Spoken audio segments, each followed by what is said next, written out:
Welcome to the Conceive, Believe, and Achieve podcast, where we delve into the minds of elite athletes and coaches to uncover their secrets behind their success. I'm your host, Sean Garris, former university wrestling coach, D1 wrestler, national champion, Olympic trials medalist, Brazilian Jiu-Jitsu black belt, a three-time world team coach in grappling, and author. Join me as we explore the realms of training, mindset, goal setting, overcoming adversity, and various coaching methodologies in the world of sports.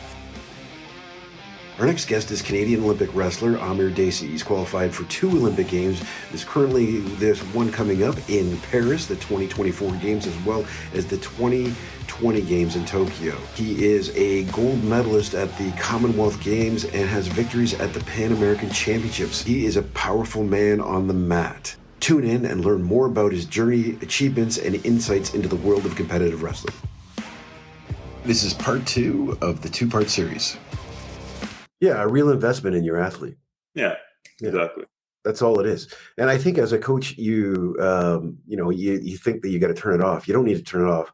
I mean, I remember my father, or hearing it actually after and I go back to my dad. But one of his wrestlers had told me that when she was going through some issues, all she had to do is call up my dad, and he just listened. And that's all he needed to do. So simple things like that as a coach, if you go there's hundreds of stories like that. I mean, there are those coaches out there. Sure. But I think sometimes when a coach starts getting the business mentality, okay, if this person doesn't perform, then I'm going to forget that person and go on to the next person.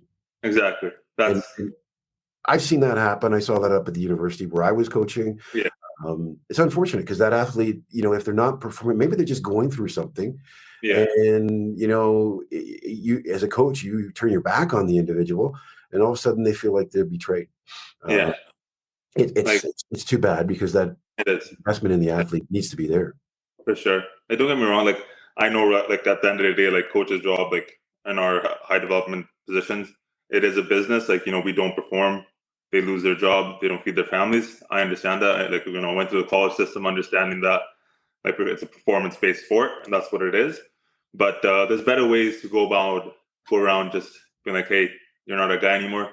We got another guy. There's better ways to just, go around that and being more personable.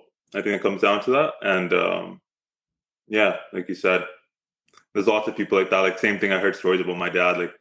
My dad's 74 now. So he had me when he was 44, 45.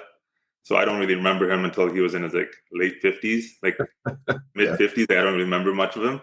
So only thing I got was stories from other people. And they would always say the same stuff.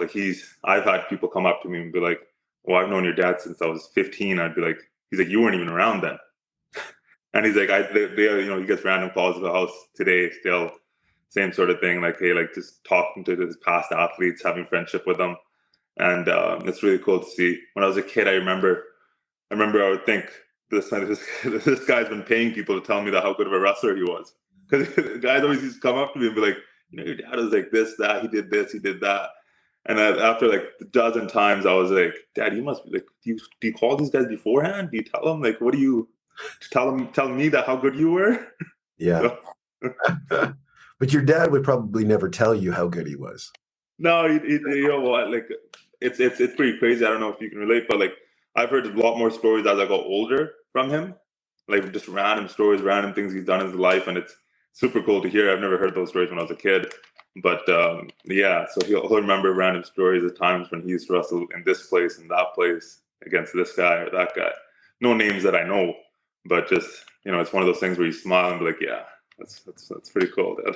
Yeah, those stories about your father, I can tell you, I cherish them. About my dad when I hear the things that he did or how he acted. I mean, they mean so much because and you tell you what, I've learned so much from some of those stories, and I'm sure that you have from your dad about who he was. Yeah, and it's legendary in your mind. Yeah, 110%. Just because I realized as I got older, he did everything for free. He didn't charge any money for the kids. He coached for free, all this stuff, spent all this time. He retired early just so he could start coaching, and our family was in a financial deficit because of that. But he just loved the sport of wrestling so much, and he helped so many kids before us. And now we got older and we've tried to do that. And it's it's so tough to do this just because there's so much other stuff going on your plate. And he's always like, think about me. He's like, when I was doing that, he's like, I was first generation immigrant, no money in my pocket, came for $20 in my pocket from India. He's like, and he's like, I still do it. He's like, you guys live at home for free. He's like, you guys still can't do it. I'm like, no, it's past generations or just something else.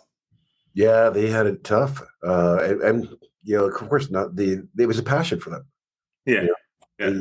They just wanted to be there. They want to be involved in the sport. I'm hearing your dad. You tell me about your dad, and then I see the parallels in my father as well. I mean, it sounds like they were cut from the same cloth. Yeah. Yeah, it's pretty amazing. I just wanted to talk about, I did some reading about your background. You said you touched on a little bit about being happy before a match. And of course, if there's people watching, kids here watching you, they're probably going to want to know a little bit about, what you do to prepare yourself for a match. Do you have any rituals? I mean, you already said that you're in a good mood, but how do you place yourself in that good mood? Is there things that you do prior to a tournament, et cetera, et cetera? Yeah, there's lots of things I do, but like the biggest thing for me to overcome when I was a high school wrestler or like a youth wrestler and growing up was just doubt. A lot of doubt in the mind where like, can I do this? Like, why am I here? Situation like, what if I lose this match? Like just putting countless pressure and doubt in my head for no reason. When it's at the end of the day, hey, it's just another match. It's not that serious.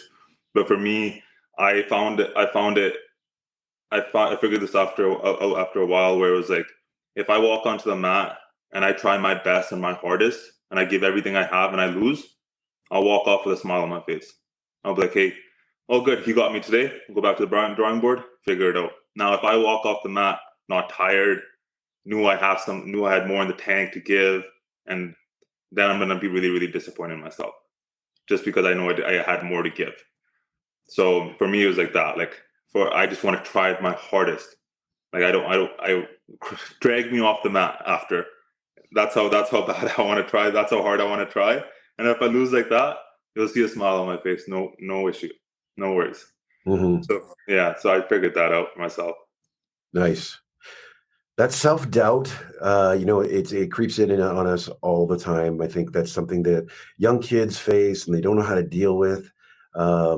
Do you know how you overcame that? Yeah, I thought about what in my mind it was. I used to tell myself I'm the best. I deserve this because I trained this hard. Those are the things that went in my mind before I step on the mat. I'm the best. I'm gonna win. No, that's not true. Everybody trains that hard. You don't deserve this. It's the other person, like the wrestling, one of those sports where I'm trying to oppose my will on another human being. Mm-hmm. That person has just done the same sort of stuff, if not more, maybe a little less, in their life, try to do the same to me. So for me, it came down to how hard I can try, be the courageous person, and just have no fear. And then it was like, what's the worst thing that's going to happen? Like that's what I got my head around. I'm still going to have my family's love at the end of the day. I'm still going to go hang out with the same friends that I do. It's not like I'm going to make $1 million tomorrow. Like if I win this match, so it's what's the worst thing that could happen? I lose. It's all right. Mm-hmm. It's okay. I'll be back tomorrow. So those are some of the things that I thought about. Just switching the things I used to say to myself in my mind. Just be the courageous man. I came for the fight. I'm gonna try my hardest here. And whatever happens, the cards follow what they do. Awesome. One of the things I talk to my kids, in our wrestling room, I tell them I don't give a crap about your medals. I really don't. Those don't matter to me. What matters to me is your performance. It's whether if you're a gold medalist and your performance is great, I'm proud of you. If it's piss poor, we got to do work. If you place sixth at the tournament, but your performance is amazing, I'm still proud of you. The medals don't make the individuals. It's the performance that, and I think that's where coaches should be focusing on, is the performance. It sounds like that's what you were focusing on, more so your performance. Like you were saying, coming off the mat, you wanted to be exhausted. If you're leaving 110% on the mat, coaches are going to be happy. But if you're coming off the mat and you're like, yeah, I still got more energy, Yeah. The coaches are going to be a little upset, I think. Yeah, for sure. And then you just get upset with yourself. Like if I think about my wrestling, and I've talked to a lot of people about this, and I always ask them to think back to when they felt their saddest or they felt their worst, because wrestling can do that to you. Mm-hmm. Like it's most of the time it's because you had more left in the tank. You know, it's not because but there's no way that you can be disappointed in yourself that you gave everything you had. Mm-hmm. Like you shouldn't be. Like that's a coach's job. Be like, hey, you did it. You did everything that you did. You know, and it just wasn't your day today, and that's okay. Yeah. You know, it's a long game and it's progression, right? You just have to be happy with, like you said, like the medals and stuff. They don't matter. Like for me, I'm 28 years old now. I've been in the sport for a really long time, and maybe I'd say different if I was a world champ or like a Olympic champ, but I don't know if I would, just because my life wouldn't be any better. Like if I won the Olympics tomorrow, my life's not going to change. Well, I'm going to get $25,000 from the government of Canada and say bye. Like it doesn't matter to me. That's fine. I'm still going to go work my job. I'm still going to have my family, you know. So it's at the end of the day, it's nothing. It's not about that for me. It's not about the medals. And I feel like every high level athlete can say that. It's about what you learn from the sport and how you progress through it and overcome things like doubt and fear, which you can probably talk to more, but like it prepares you for the real life, I feel like. Oh yeah, especially you talk about sports preparing you for the real life, especially one physically for your vocation and my vocation. Wrestling's a great thing to have because you're not. It's a control sport. It's about controlling the individual. It's not about it's not intrusive. It's like boxing. You're not knocking somebody out. Yeah.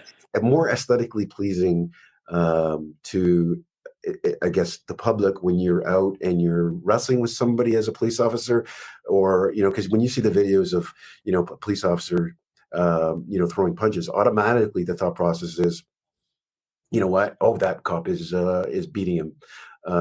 When you need to really understand the background of the situation, what the training of that officer is, because that officer's training may just be the training from the academy, and they don't have any martial arts, so they're relying on what they've been trained. With wrestling, I mean, physicality comes into play with policing, and I'm sure you've been in that spot where, and I don't want to go into specific events because again, we don't want to go there, but how has wrestling helped you in kind of those situations? And these are situations, I'll remind the public that when you as a police officer go out onto the road and you get involved in something physical, it's a life and death. Sometimes it is a life and death situation. And there's always a gun in that fight. And it's on your hip, but there might be some other unknown factor with the other individual you're arresting. Yeah. It's hard for me, to talk about policing in front of such a senior member. Like, I've only been a part of it for less than a year. I've been on a minute. Mm-hmm. So no, I was on the road for 4 months and I worked a little bit on the downtown east side in those few months, and my senior members and the team that I was a part of, they were awesome. Our leadership in Vancouver is great. Mm-hmm. And in the academy, I can tell you that a lot of my class would be like, hey, like obviously I'm known as like the wrestler, mm-hmm. and sort of stuff. And so they'd always be like, we have you on calls and all that sort of stuff. And I'd be like, listen, like I've spent my whole life fighting Mm-hmm. other people, and I don't want to touch anybody if I don't have to. Mm-hmm. Like, I don't want to go hands on with somebody if I don't have to. Like, it's not something I want to do in my life. And there's been situations where you get put into and you have to do what you have to do at that time. And I've found wrestling very beneficial in that sense. Like you said, it is a controlled sport, and our job in wrestling is to control another human and their body and how they move, and we do that pretty well. And so it's helped me out a lot in wrestling. And just honestly, the ears, walking around with the ears kind of helped it. It's funny how UFC has made cauliflower ears a lot more popular in MMA. Mm-hmm. So lots of people out there know what they are, and just walking around in the calls I've been to, hey sir, like we don't want to mess with you. What do you need? Yeah, that's a great deterrent. Actually, it is. But people look at your ears and they're kind of like, Oh, crap. I'm not going to start crap with you. And then, of course, the size factor is there too. You're a heavyweight, 125 kilograms. I was a heavyweight as well. So just having that pure size, there's an intimidation factor as well. But you do have some of the people you come across that don't care. They'll Yeah, challenge you no matter what size they are. They could yeah, be, it is well, what I it think is. they call it the Napoleon syndrome too. And the Yeah, smaller guys come after the bigger guys. So got to be aware of that too. yeah, Um, so going back to wrestling, I don't want to spend too much time on policing because, some people don't really care for police, yeah. fortunately. But I want to talk about what your training has been like for you coming up to this Olympic Games. Um, what was it like coming to the 2020 games, and what has changed with the 2024 games? So, in comparison. Yeah, training's been great. In the 2020 games, it was pretty much the same. To be honest, I wrestle lots. The only way you get good at wrestling is being on the mat and wrestling. So I tend to be on the mat quite a bit. And 2020 games was a great experience. The camp that we did in Tokyo before the Olympic Games for 3 weeks was great. I had my training partner, my coach there. It was just I had my first match was a tough match. It was against the past Olympic champ, and yeah, it was a tough match, and I sadly I lost that one. And then after that, I took some time and then got back to training. 2022 I had a great year. I won a lot of golds, accomplished a lot what I wanted to do in the sport. It was awesome. And then 2023 I joined the academy. So the whole year I spent in the academy, and that was tough just to train. And then and in my mind I knew that I want to do another cycle in me and that I could still keep wrestling. So it was tough to find the time, and then early mornings, the late nights, it is what it is. It's just you have to do what you have to do. But at the same time, it kept me pretty humble, just because I knew that I had to be really, really disciplined to get through that, just because I knew the amount of schoolwork and then the training there, and then go after more early mornings, and after academy, go to practice, wrestle really hard, come back with my face all scraped up. Next day, go to academy, do the same thing. So it was that was tough, but it kept me good. It kept my conditioning really well. And then I came back to Ohio State. Had a great last 4 or 5 months training here with our team, our college team, and day in day out. But definitely, I'm getting older. I'm not the same person I was when I was 20. When I was 20, I could go forever. Mm-hmm. I know people say this they always say like, hey, you're not that old, but like when I was 20, like I didn't get tired. Like if I trained today, I could train 3 times tomorrow. I'll be fine. But recovery really matters now, and I think I've opened my eyes to that in the past Mm-hmm. year or so. One of my good friends, he did well in the UFC, but it was, and he was older. He was about 38 years old. He won the belt more than a few times, to tell you the truth. But it was because he trained smart, Yeah, and that was one of the things he said. He goes, I'm not a young pup." yeah, So I don't do the grinding. I don't kick. I'm not in the wrestling room as long as, or the fight room as much as most athletes are. But I train a lot smarter. Do you train a lot smarter? yeah, definitely now. But I do believe that you have to go through the grind. Mm-hmm. That's just in my belief. When you're 18, 19, 20, 21, 22, like that, those are your years to grind, and that's what's expected of you. Obviously, in the NCAA system, it is a grind, and it's what's got me to where I am today. Honestly, I can't remember. It's hard to remember like the workouts and the intensity of what I used to do compared to now. Just because now, like you said, it is train smarter. Like yesterday, we were in a tough practice and my body was feeling it, and Mm-hmm. I just know my body now well enough that hey, like I feel like something's gonna get hurt. Like I don't have the greatest knees, so then I always take my time out when I need them. Mm-hmm. So yes, it was one of those practices, and then today's a rest day. Tomorrow we're back at it. So Nice. yeah, for sure, train smart. Training smart, and let's talk about nutrition. Does that play a part in your prepping for the Olympic Games as well? Yeah, like I said, I am who I am on camera, off camera, same person. So my one thing that lacks in my system has always been nutrition. I'm Mm-hmm. not the greatest at that. I wish I was so much better, but I love food. Mm-hmm. There's no like the guys that can, and I have friends like this. the guys that like, just eat super clean all the time, it's so hard to enjoy life. I feel like, I want to sit, watch a movie and eat a pizza. That's what I want to do. Mhm. So I do tend to do that sometimes.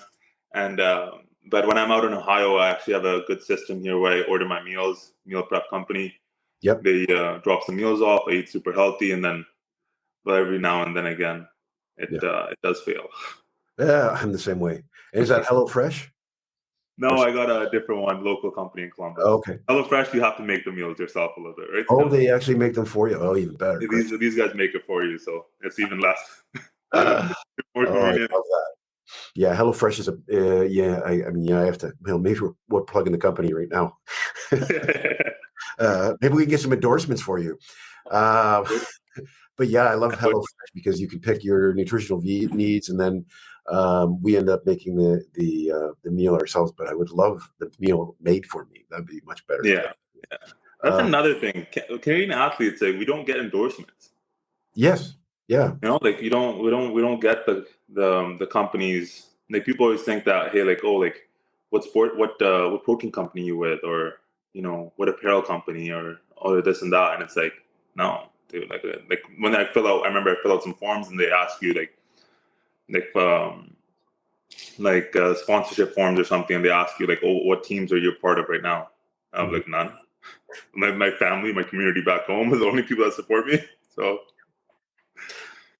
Yeah, it's kind of sad. we fail, and it doesn't matter with wrestling. Same thing with Summer McIntosh, who's a swimmer national team, well decorated. She is going to do well at the Olympics as well, I believe. And I know we're her weight training coach. But I mean, I saw her on Tim Hortons commercial, and she appeared for like 2 seconds, and she didn't say a word. And I'm like, "Are you kidding me? Like, why are you utilizing people that?" And again, what it does for the community, it inspires individuals to perform too. So if I saw, if you see, if your mug is somewhere out there on TV, and then a young kid sees that and sees that you're a wrestler, and that's gonna, you take a little more pride in what you're doing, and it does sell products. I'll tell you, you know. Yeah, For instance, look at this damn thing. yeah. Who has this? You know who owns this? This is a wrestler that actually is sponsored by this. It's his company, The Rock, right? Oh, okay. Yeah, yeah, Yeah. yeah, So I mean, yeah. yeah. And there's another plug. Shameless. Yeah. But again, I mean, we don't put if we don't put faces to products, and we should, because companies could take advantage of that, especially in Canada, because they probably don't have to pay so much, not as much as they Yeah, would in the US, right? yeah, exactly. Yeah. And the promotion helps keep people away from negative things. I can talk about the Lower Mainland. We have our kids are going down the wrong path. It's really bad, and it's just getting worse.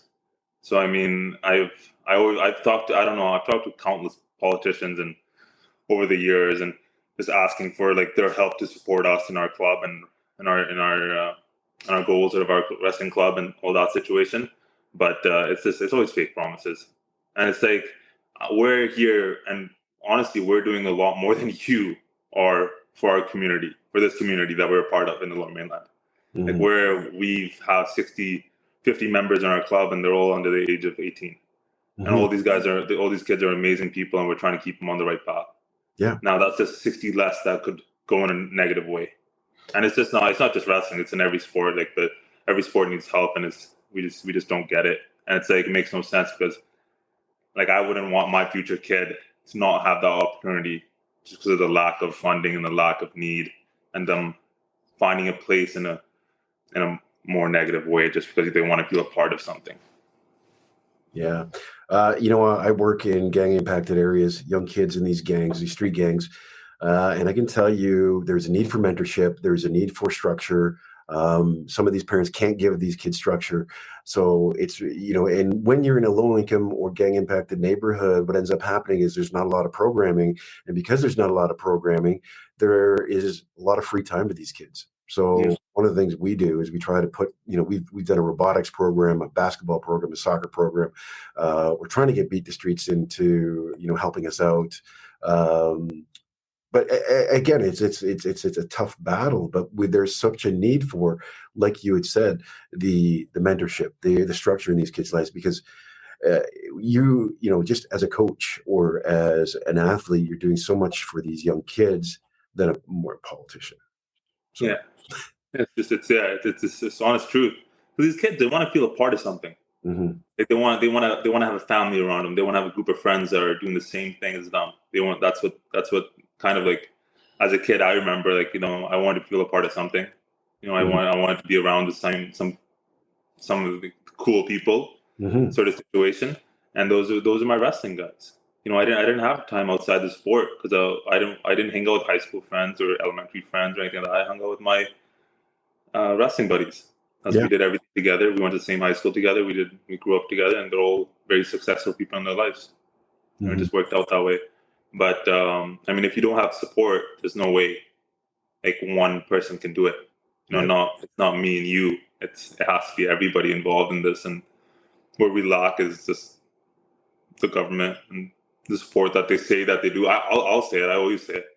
Like they talk so much about after school programs and after school this and that, and like, you know, getting your kids into this and that. Where I can talk, I've talked to the 60 members of my club, the kids, and I ask them like, hey, what do you see? They're like, nothing.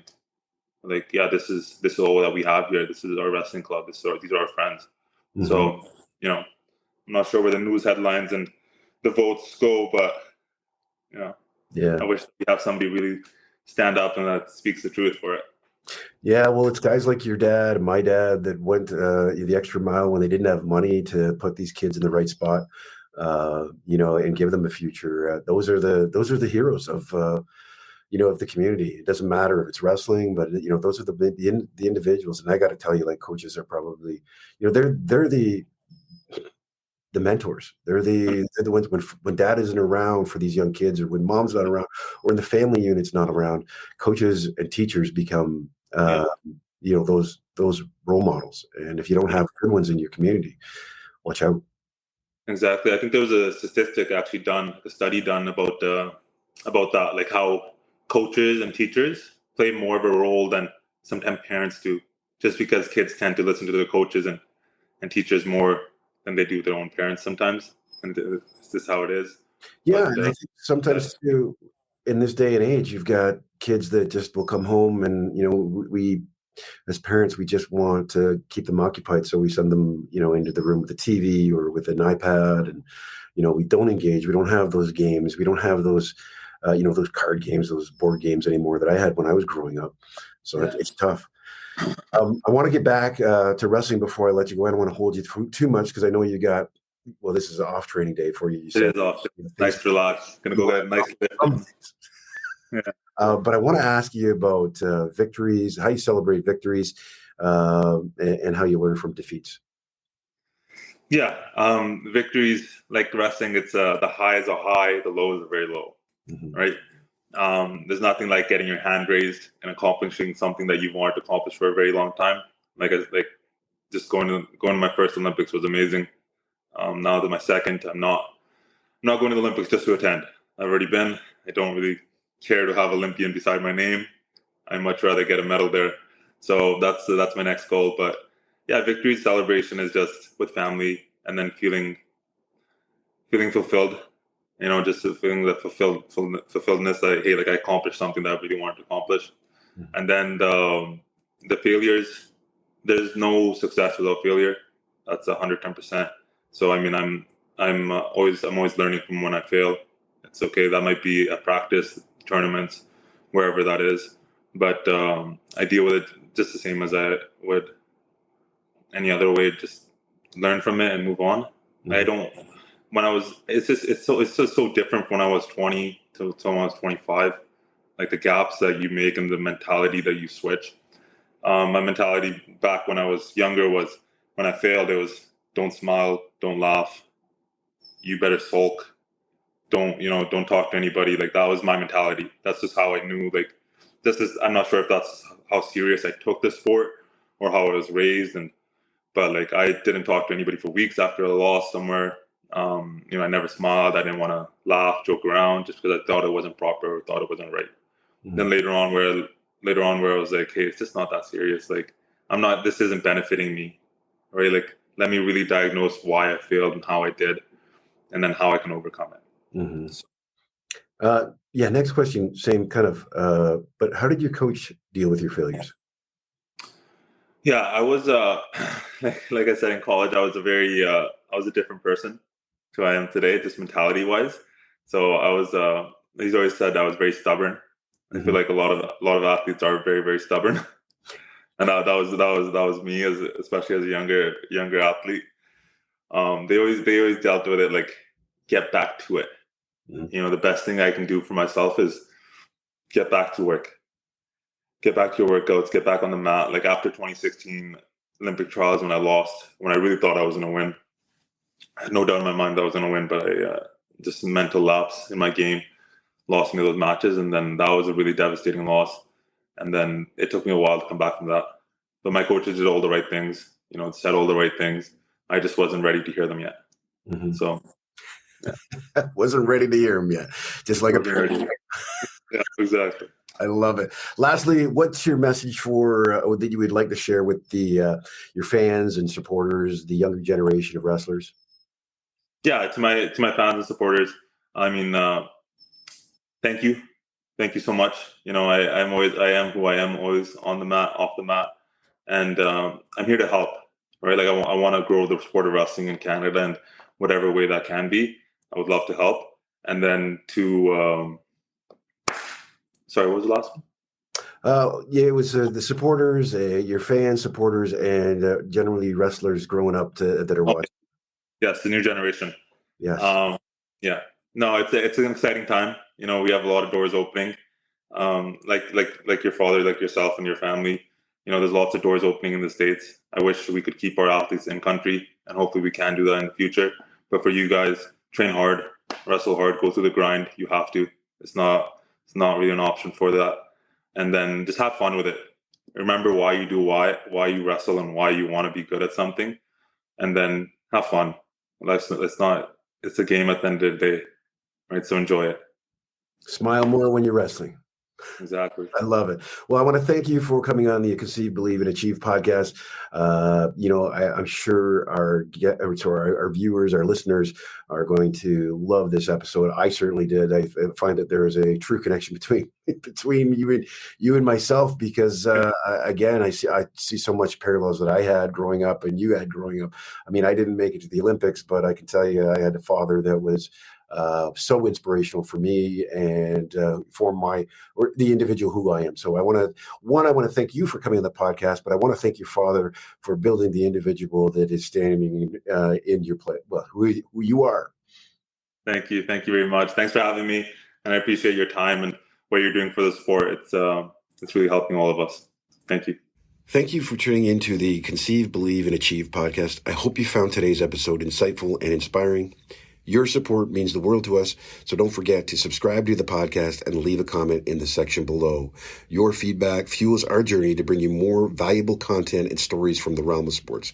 Until next time, keep pushing boundaries, believing in yourself, and achieving greatness. Thank you for listening.